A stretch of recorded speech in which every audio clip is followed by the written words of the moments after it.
Hola, bienvenidos a un nuevo análisis de Gate Center. Hoy vamos a hablar con Paula Ballesteros. Paula es colaboradora asociada del área de geopolítica institucional de Gate y además es profesora de la Universidad de Rosario. Hola Paula, bienvenida. Hola, gracias. Paula es la autora de un informe que hemos publicado sobre la correlación de las fuerzas en América Latina, las fuerzas políticas, un análisis en el cual revisamos cuál es el estado de la política en la región y cómo están cada uno de los países ubicados, los gobiernos, desde un punto de vista ideológico, pero también de sus características políticas. Paula, cuéntanos cómo es la correlación de fuerzas que ahora mismo en América Latina, cómo es ese mapa ideológico en general. Bien.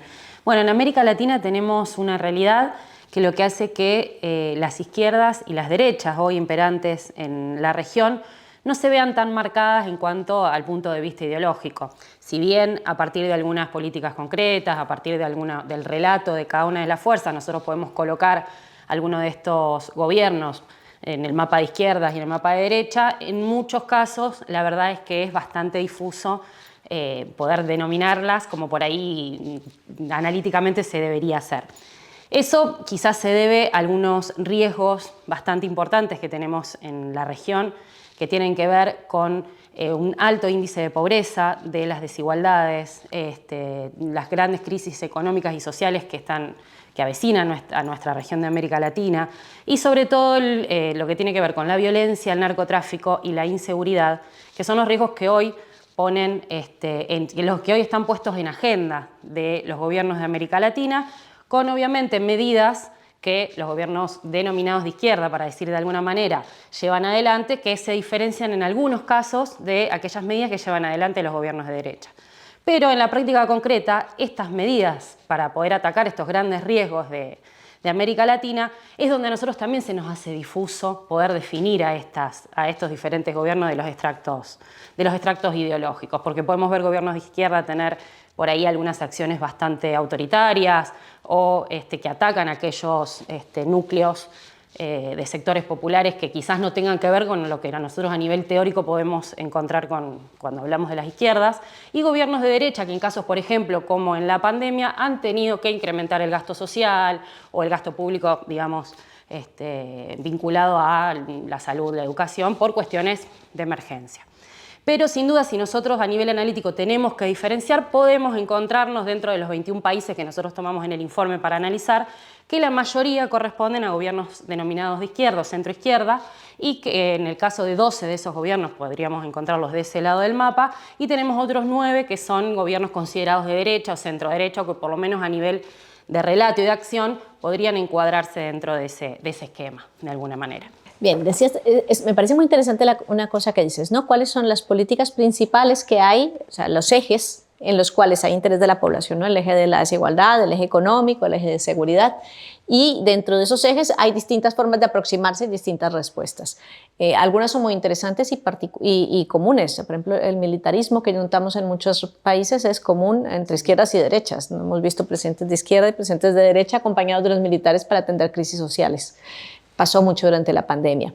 Sí, entonces, otra parte es, por ejemplo, la vinculación, y este es un punto que no sé si coincides conmigo, en que la vinculación al modelo extractivista también es común. No hay realmente una propuesta diferencial realmente profunda, y lo hemos visto en casos trágicos como el de Venezuela, donde realmente se haya una superación del modelo extractivista que distinga, ¿no?, una política económica distinta de derecha a izquierda. Exactamente, por eso creo que el punto de análisis de enfocarnos, sobre todo que es algo que nos puede diferenciar a América Latina de otros continentes, de poder enfocarnos en estos riesgos para poder entender por qué estas fuerzas políticas se comportan de esta manera, en donde en la acción quizás estos lineamientos de izquierda y derecha quedan desdibujados para tomar, digamos, las medidas que sean necesarias y que a veces tienen que ver con lo que la misma sociedad latinoamericana está pidiendo. Incluso cuando vota gobiernos de izquierda, pide medidas represivas en cuanto a seguridad, o si votan un gobierno de derecha están pidiendo mayor gasto en alimentos o que se reduzca la pobreza o las desigualdades. Por eso a mí me pareció interesante poder enfocarlo desde ahí y poder marcar las diferencias desde estos riesgos. Bien. En ese caso, hay dos partes que se derivan de aquí. Una sería el tema de las mareas rosas, que justamente sale a la izquierda, pero me interesa que más que en eso, a lo cual dedicaremos un espacio, hablemos del tema del populismo. Bien.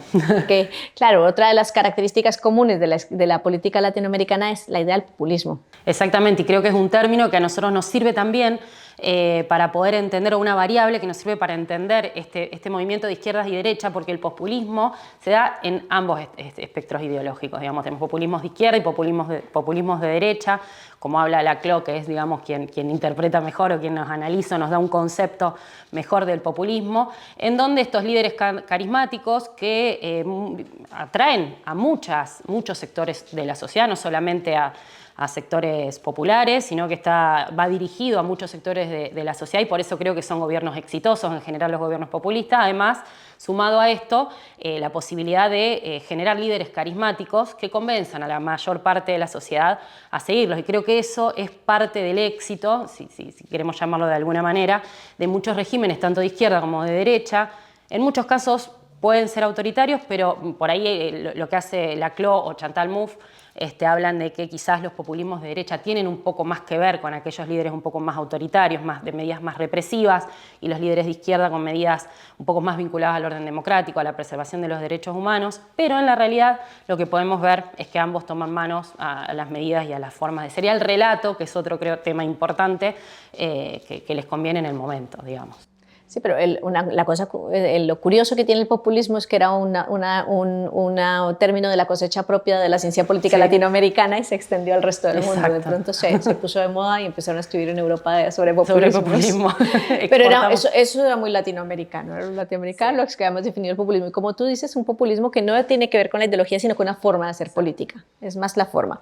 Y en esa parte es muy interesante lo que dices, que lo que tiene que ver con el enganche social que tiene. Son gobiernos exitosos no porque sus políticas sean realmente transformadoras, que en muchos casos hemos visto que no lo son, no porque realmente tengan un avance en todos los casos, sino porque tienen un gran anclaje social, que es lo que busca el populismo, ¿no? Llegar a las bases. Exacto, el liderazgo de masas, que es lo que también lo sostiene en el poder, y a medida que van cambiando por ahí las realidades, los gobiernos continúan o van mutando, por más que sean gobiernos diferentes, el populismo es el que sigue imperante por ahí en muchos de ellos. Y es cierto que en Europa hemos exportado el término, si se quiere, Europa, se está extendiendo también en este territorio. Han ido juntos el dulce de leche y el populismo. Más o menos los mismos de algunos estamos más orgullosos que de otros. Sí, el caso argentino es especialmente interesante en materia de populismo. Yo creo que es de los más emblemáticos. Emblemáticos, ¿no? Y creo que es lo que quizás le atrae a muchos de quienes estudian el caso latinoamericano, puntualizar en Argentina el caso del peronismo, que sin dudas cuesta entender, nos cuesta entender a los argentinos, y por ahí charlando también con gente de este territorio mismo charlando nosotras, pero también con otras personas, nos ha expresado la dificultad de comprender el peronismo. Pero creo que en esa dificultad está también su potencialidad, porque el peronismo es capaz de atraer públicos de un lado y del otro, y ha tenido, a lo largo del tiempo, ha sido acompañado por cuestiones más vinculadas a la derecha o por sectores más vinculados a la derecha, militarizada como en sus inicios, y hoy, como se lo conoce, que podría denominarse, sin que nadie se moleste, como un populismo de izquierda, y con sus bases más asentadas en lo que es el pueblo, que es a quienes va dirigido el relato de los gobiernos peronistas. Pero bueno, es un movimiento, por eso va cambiando. Pero es un movimiento camaleónico. Tú decías es camaleónico, pero me voy a lanzar con una última pregunta para esto, y es, ¿tú crees que la emergencia de la derecha más potente, más radical en en Argentina concretamente, ha tenido que ver con ese afianzamiento de peronismo en la izquierda? Yo creo que en parte sí.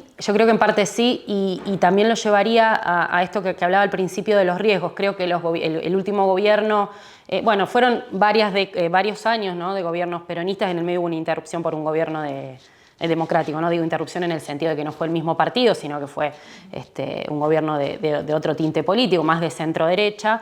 Pero tiene que ver con la imposibilidad de poder dar respuesta a estas cuestiones vinculadas con el incremento de los índices de pobreza. En Argentina tenemos que 6 de cada 10 niños y adolescentes son pobres.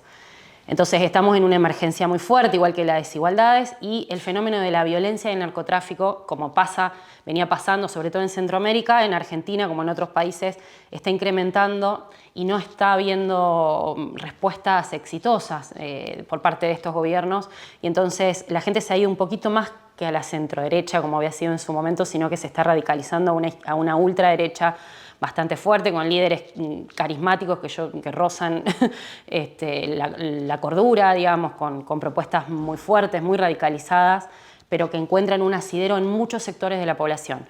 No solamente en clases que han seguido a los líderes de derecha, sino que también sectores populares, sectores de clase media, jóvenes, tienen mucho seguimiento. El líder, estamos hablando específicamente de Milei, que es un líder para quienes por ahí no están tan familiarizados, que se puede asimilar en algún aspecto a Trump, Bolsonaro, su discurso está muy ahí, en jóvenes, o sea, lo siguen mucho los jóvenes entre 16 y 20 años.